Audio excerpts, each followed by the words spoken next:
పేదల సేవల్లో social re-engineering. పేదరికం లేని సమాజం తెలుగుదేశం పార్టీ లక్ష్యం. 2 రూపాయలకే కిలో బియ్యం, జంతా వస్త్రాలు, పక్కా ఇల్లు, పెన్షన్ ఇచ్చింది అన్న ఎన్టీఆర్. చాలని పెన్షన్ 5 రెట్లు పెంచారు. 200 రూపాయల నుంచి 1000 రూపాయలు చేశాం.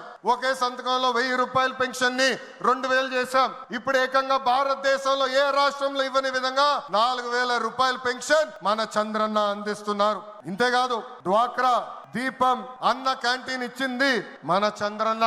భారతదేశంలో ఏ నాయకుడు సాహసం చేయలా, కానీ మన నాయకుడు చంద్రన్న సాహసం చేసి ఎన్ని ఆర్థిక ఇబ్బందులున్నా ఇచ్చిన బాబు సూపర్ 6 హామీ నిలబెట్టుకునేందుకు ముందలికి అడుగులేస్తున్నారు. మన ప్రభుత్వ అధికారులకు వచ్చిన వెంటనే పెన్షన్ పెంచాం, మూసేసిన అన్న క్యాంటీన్ తిరిగి ప్రారంభించాం, మెగా డిఎస్సి ఏర్పాటు చేశాం. వచ్చే నెలలో తల్లికి వందనం ఇస్తున్నాం. ఆగస్టు మాసంలో ఉచిత బస్ ప్రయాణం కూడా మన ప్రభుత్వం అందజేయబోతుంది.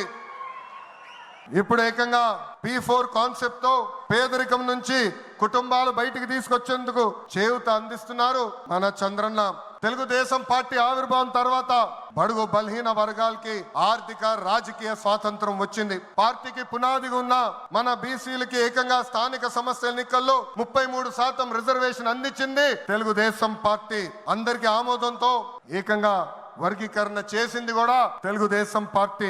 అందుకే ప్రతి వర్గానికి న్యాయం చేయాలి, సోషల్ రీఇంజనీరింగ్ చేయాలనే లక్ష్యంగా మనందరం పెట్టుకోవాల్సిన అవసరం ఉంది. ప్రస్తుత పరిస్థితుల్లో అన్ని కులాలకు సామాజిక సమన్వయం కూడా అవసరం ఉంది.